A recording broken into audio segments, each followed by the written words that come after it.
All right, so let's dive into this AI news here that you've sent over. Looks like someone is trying to stay on top of all the latest developments. Indeed, quite the mix as always. From the business side of things to research, even a bit of, tech drama sprinkled in. Gotta have that. Little spice to keep things interesting. Exactly. We've got articles from Bloomberg, TechCrunch, Decoder, even a couple of YouTube videos in the mix. Someone has clearly been doing their homework, keeping up with it all. Yeah, a very well-informed listener for sure. That they are. Our mission to sift through all of this and boil it down to the need to know stuff, plus some of the juicy details that you won't get from just reading the head. It's remarkable how quickly AI has moved from research labs and academic papers into the real world.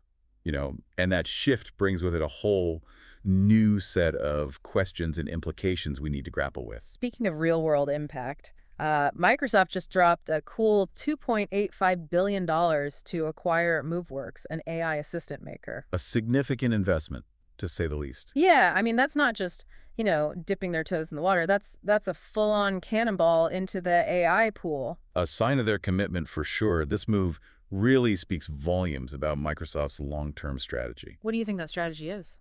Well, they're clearly betting big on AI assistants becoming, the next major computing platform, much like mobile or the cloud were in the past. Interesting, but all this investment has to come with a price tag, right? I mean, companies aren't exactly known for throwing money around for no reason. Exactly, and it appears that cost is increasingly being passed down to us, the users. You think so? We see this in Microsoft's recent moves, scaling back on data center plans while simultaneously raising prices for their services. So they're essentially shifting the burden of AI development onto consumers. And it's not just Microsoft. I've got this Wall Street Journal analysis here that shows job postings for AI-related roles have exploded since ChatGPT hit the scene. Almost a quarter of all tech jobs now require AI skills. The demand for AI talent is soaring, driving salaries up, but also creating a very, very competitive landscape for those with the right skills. So you're saying knowing your way around Python, for example, is practically a must-have these days. It's becoming increasingly essential in the tech world. Wow, this TechSpot article paints a crazy picture. Oh yeah, what's that? Even NVIDIA's RTX 5090 graphics cards are being sold for, get this, $5,000 on the Chinese black market. Wow. All because of the demand from AI models like DeepSeek. Supply and demand at play. But with a 21st century twist? That's more than double the retail price. I mean, it's It really highlights how the far-reaching economic ripples of AI advancements are playing out. Yeah, the hardware needed to train and run these powerful models, it's in such high demand that it's causing shortages and driving up prices. Exactly, and it's impacting everything from research labs to, as you mentioned, even the black market. Okay, so AI is everywhere. It's getting expensive, but what's it actually doing that's so revolutionary? What's all the hype about? Well, one area that's creating quite a stir is the rise of AI agents. I've got some YouTube videos here about Manus, an AI agent developed in China. Can supposedly do 2 weeks worth of work in an hour. Is that even possible? It sounds a bit like science fiction, but Manus is a fascinating example of this new breed of AI tools that are being developed. In what way? Well, it's designed to be far more autonomous than traditional assistants. Think of it less like a helpful tool and more like a tireless digital worker. So it can just, do stuff on its own? Essentially, it can browse the web, analyze data, even create reports, all without constant human input. And there's already a free open source alternative called Open Manus, which lets anyone tinker with this technology, which I love. The open source community really jumps on these things quickly. It's a valuable resource, Open Manus. It gives us a peek under the hood to see how these systems are built and allows for wider experimentation and development. Right, but not everyone is convinced that AI agents are the next big thing. You're right, there are certainly valid concerns. This Super Data Science podcast episode argues that multi-agent systems where multiple AIs are working together are actually destined to fail. Why is that? It boils down to the black box problem of LLMs, which are the foundation for many AI agents. Black box problem. Right. It's not that these agents can't technically perform complex tasks. It's that the inner workings of LLMs are so opaque that debugging them is incredibly difficult. So it's like we don't really know why they do what they do. Exactly. Imagine an AI managing your finances makes a costly error. With current technology, it'd be extremely difficult to figure out why that error happened, let alone how to fix it. That's a bit unnerving. It is. This lack of transparency and control is a major roadblock for real-world adoption, Yeah. especially for critical tasks. So it's not a question of capability, but rather one of trust and understanding. You've hit the nail on the head. We need to be realistic about the limitations of current AI, even as we explore its vast potential. Speaking of potential, China's AI ambitions are clearly heating up. They're already rolling out AI courses for kids. Wow. It seems we're playing the long game here. They definitely are. The Chinese government has identified AI as a key driver of national development, and they're investing heavily in education and research. A strategic move to position China as a global leader in the AI space. And they're not just focusing on education. Alibaba just released a new open-source LLM called Qwen32B, which some are claiming is on par with, or even better than, DeepSeek R1. A bold claim. Yeah. But the development of Qwen32B is significant. It showcases China's growing technical expertise in AI. Yeah, I mean, that's a pretty big deal, right? It is. And by making it open source, they're encouraging wider access and collaboration, which could accelerate global AI research and development. So China is coming on strong both in research and in training the next generation of AI experts. That's got to be putting some pressure on the U.S. and other countries, right? It certainly adds a new dimension to the global AI landscape. We're witnessing a sort of AI arms race emerge, with countries vying for dominance in this strategically important field. Wow. And it's not just about economic power and global influence. AI is also changing how we create things, from art to, well, maybe even scams. The creative applications of AI are exploding, but as with any powerful tool, there are ethical implications to consider. Like this Magnum photographer who sparked controversy by using AI instead of real photos for his latest project. Some are calling it revolutionary. Others are saying it's a cheap imitation and not real art. What do you make of all this? It raises some really profound questions about the nature of art itself. Like what? What does it mean for something to be original in the age of AI? What role does human creativity play in defining art? These are age-old questions, but AI is adding a whole new layer of complexity. Yeah, it's pretty mind-blowing when you think about it. It really is. On a less philosophical note, Consumer Reports found that most AI voice cloning tools lack safeguards against scammers, so your voice could be used to trick your loved ones. A rather unsettling thought. Yeah, the potential for malicious use of AI is a growing concern. As these tools become more powerful and accessible, it's crucial that we develop, robust ethical guidelines and safeguards to prevent misuse. Absolutely. We need to be proactive in addressing these challenges. So we've got AI transforming the business world, driving demand for hardware and talent, sparking international competition, even blurring the lines between human and machine creativity. And we haven't even touched on time series analysis and fine-tuning. Right, there's still so much to unpack. Let's dive deeper, shall we? Lead the way. I'm eager to hear what else you found in these articles. All right, well, let's shift gears a bit and delve into some specific areas of AI research that your sources highlight. One article from Open Data Science really caught my eye.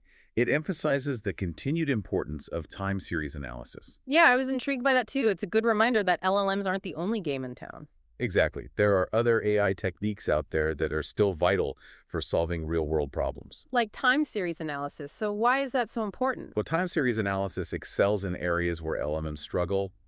Think forecasting, anomaly detection, real-time decision-making. So these are tasks that rely on understanding patterns and dependencies that unfold over time, something that LLMs haven't quite mastered. Precisely. So while LLMs are great at generating text and understanding language, they're not so good at predicting future values or spotting unusual events in data streams. It's a different kind of intelligence. That makes sense. Think of it this way. LLMs are like storytellers, weaving narratives from the data they're given. Time series models are more like detectives, meticulously analyzing patterns and clues to uncover hidden insights. I like that analogy. So it's not a case of LLMs replacing time series analysis, but rather complementing it.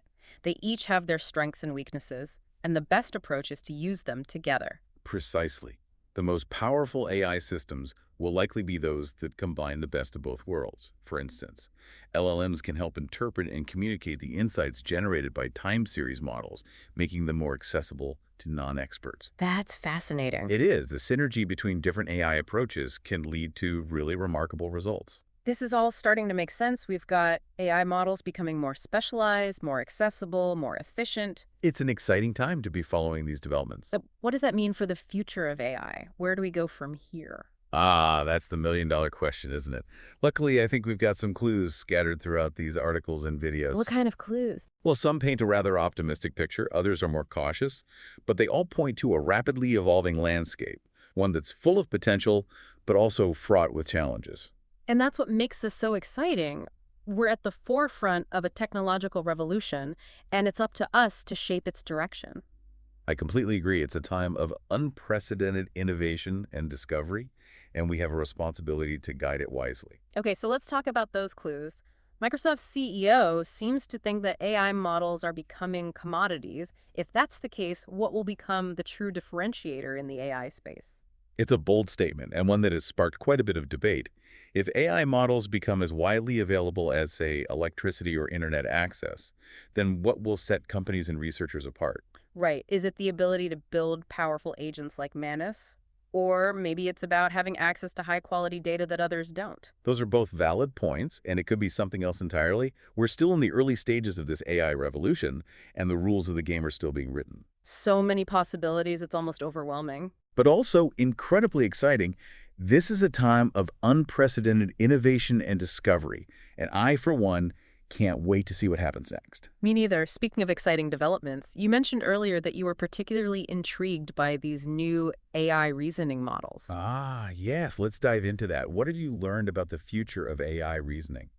Well, it seems like there's a shift happening, moving away from the traditional linear way of thinking.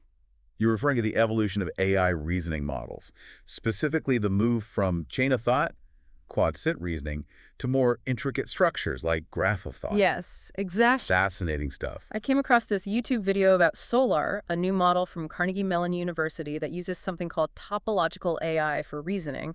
It sounds pretty complex. Solar is indeed a fascinating development. It suggests that we can push AI beyond thinking in, simple step-by-step sequences and explore more sophisticated reasoning structures. So instead of forcing AI to follow a rigid path, we can allow it to explore a wider range of possibilities, like navigating a network of interconnected ideas. Precisely. And this could lead to significant improvements in efficiency and accuracy. Oh, so? Well, instead of relying on long, drawn-out chains of thought, AI could take shortcuts, make leaps of logic, and arrive at conclusions more quickly and effectively. Okay, I think I'm starting to get the picture, but if these new reasoning models are so much better, why aren't they being used everywhere already? Is there a catch? Well, this is still very much cutting-edge research. It takes time for new techniques to be thoroughly tested, refined, and integrated into real-world applications. That makes sense. But I wouldn't be surprised if we see a rapid adoption of these topological AI approaches in the near future, especially with open-source initiatives like Manus making these tools more accessible. It's incredible to think about all the potential applications, from scientific discovery to solving complex social problems. The possibilities are truly vast, but as we've discussed, with great power comes great responsibility. Right, we can't lose sight of the ethical implications of all this, like those concerns about AI voice cloning being used for scams, or the debate about the legitimacy of AI-generated art. Those are crucial considerations. As we continue to push the boundaries of AI, we need to be mindful of the potential consequences and develop safeguards to prevent misuse. So, what does all of this mean? It seems like the AI landscape is shifting at an incredible pace, with new players, new capabilities, and new challenges emerging every week. It's an exhilarating time to be following this field. We're witnessing the birth of a new technological era, one that has the potential to fundamentally transform our world. And while the potential of AI is immense, we need to stay informed and critical about its development and use. I couldn't agree more. It's our responsibility to ensure that AI is used for good and that its benefits are shared by all. Here's a final thought for you to ponder as we wrap up this deep dive. If AI models are becoming commodities, as Microsoft's CEO suggests, what will become the true differentiator in the AI space? Is it the ability to build powerful agents like Manus, the quality and accessibility of data, the ethical considerations we prioritize, or something else entirely? Those are all excellent questions, and there's no easy answer. But by engaging in these discussions, by staying curious and informed, we can help shape the future of AI in a positive and responsible way. Thanks for joining me on this deep dive into the world of AI. It's been an incredible journey, and I feel like I've learned so much. The pleasure was all mine. Until next time, keep exploring, keep questioning, and keep pushing the boundaries of what's possible. And as always, stay curious. Let's shift gears a bit and dig into some specific areas of AI research that your sources highlight. One article from Open Data Science really stood out to me. It emphasizes the continued importance of time series analysis. Yeah, I was drawn to that one too. It's easy to forget with all the hype around LLMs these days that there are other, Other tools in the toolbox. exactly, other AI techniques that are still so crucial for solving real-world problems. What I find fascinating is that time series analysis really shines in areas where LLMs, they kind of struggle. Took what? Forecasting, anomaly detection, real-time decision-making. These are all tasks that rely on understanding patterns and dependencies that unfold over time, something that LLMs haven't quite mastered yet. So while LLMs are great at, generating text and understanding language, they're not so good at predicting future values or spotting those unusual events in data streams. It's a different kind of intelligence. Right, makes sense. A good way to think about it is LLMs are like storytellers. They weave these narratives from the data they're given, whereas time series models are more like detectives. They meticulously analyze patterns and clues to uncover those hidden insights. I like that. That's a good analogy. It helps to illustrate the different strengths, I think. Yeah. It does. So it's not a case of, LLMs replacing time series analysis. It's more about like complementing it. Exactly. They each have their strengths and weaknesses, and the most powerful AI systems will likely be those that combine, the best of both worlds. Oh, so. For example, LLMs can actually help interpret and communicate the insights that are generated by time series models, making them much more accessible to folks who aren't, data science experts. Oh, that's interesting. Yeah, so it's really about leveraging the strengths of each approach. Right. That makes a lot of sense. Collaboration, not competition. That actually reminds me of something you mentioned earlier about the importance of fine-tuning AI models. Ah, yes, a crucial aspect. I've got this Towards AI article here that breaks down how anyone can essentially fine-tune these existing LLMs for very specific tasks. And it seems like this could be a game changer for businesses and researchers who don't have the resources to, build AI models from scratch. Fine-tuning is incredibly powerful, and this article does a great job of, kind of demystifying the process. So how does it work?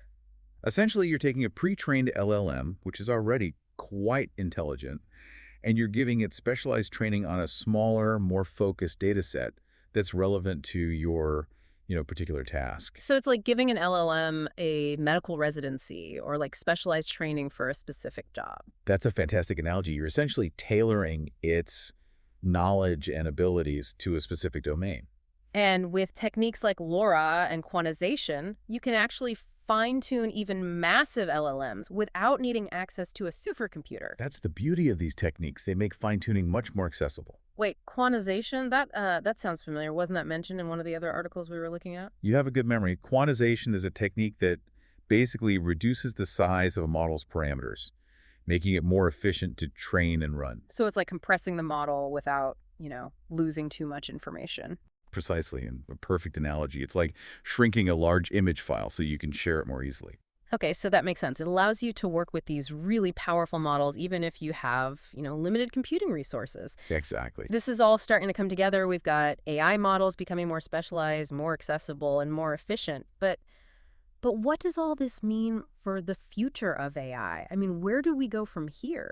That's the million-dollar question, isn't it?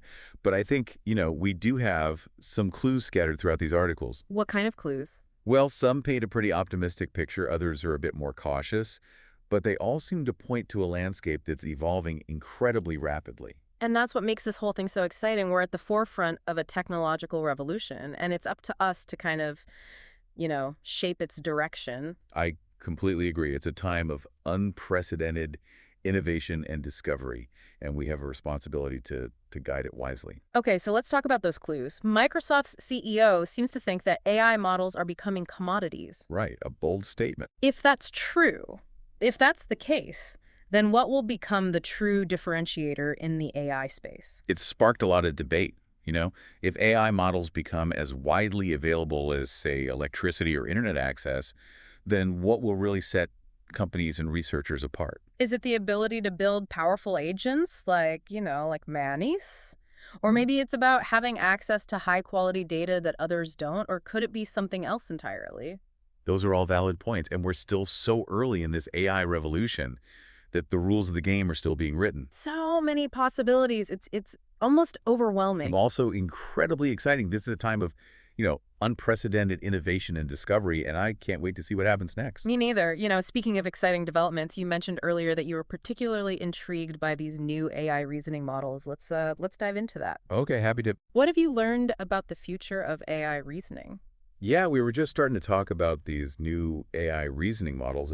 It seems like there's a real shift happening, moving away from that traditional linear way of thinking. Right, you're talking about the evolution of AI reasoning models, specifically the move from chain of thought reasoning or COT to these more intricate structures like graph of thought. Yeah, exactly. I came across this YouTube video about Solar. It's a new model from Carnegie Mellon, and it uses something called topological AI for reasoning. Interesting. It sounds pretty complex. It is. Solar is a fascinating development. It suggests that we can actually push AI beyond thinking in those, simple step-by-step sequences and explore these much more sophisticated reasoning structures. So instead of forcing AI to follow this rigid path, we can allow it to explore a wider range of possibilities. Exactly. More like how humans think. Right, like navigating a network of ideas. Precisely. And this could lead to some, pretty significant improvements in efficiency and accuracy. How so? Well, instead of relying on these long, drawn-out chains of thought, AI could take shortcuts, make these leaps of logic, and arrive at conclusions much more quickly and effectively. That makes sense. But if these new reasoning models are so much better, why aren't they being used everywhere already? I mean, is there a catch? Well, keep in mind, this is still very much cutting-edge research. It takes time for these new techniques to be, thoroughly tested, refined, and then integrated into real-world applications. Right. But you think we'll see them more widely adopted soon? I would be surprised if we see a pretty rapid adoption of these topological AI approaches in the near future. Especially with those open source initiatives like Open Manus we were talking about, making these tools more accessible. Absolutely. The more people experimenting and collaborating, the faster we'll see progress in this area. It's exciting to think about all the potential applications from scientific discovery to, even solving those really complex social problems. The possibilities are vast, but, and I think this is important to remember as we've discussed before, with great power comes great responsibility. Right. We can't lose sight of those ethical implications, like those concerns about AI voice cloning being used for scams, or, the debate about AI generated art. Absolutely, we need to proceed thoughtfully. So what does all of this mean? It seems like the AI landscape is changing at an incredible pace. New players, new capabilities, new challenges emerging every week. It's a lot to keep up with. It really is. It's an exhilarating time to be following this field. We're witnessing the birth of a new technological era, one that has the potential to, fundamentally transform our world. And while the potential of AI is huge, it's also clear that we need to stay informed and critical about its development and use. I couldn't agree more. It's our responsibility to ensure that AI is used for good and that its benefits are, shared by all. Well said. Here's a final thought for you to ponder as we wrap up this deep dive. If AI models are becoming commodities, as Microsoft's CEO suggests, what will become the true differentiator in the AI space? Is it the ability to build powerful agents like Manus, the quality and accessibility of data, the ethical considerations we prioritize, or something else entirely? It's something to think about. Excellent questions, and I don't think there are any easy answers, but by engaging in these discussions, by staying curious and informed, we can all play a role in shaping the future of AI in a positive and responsible way.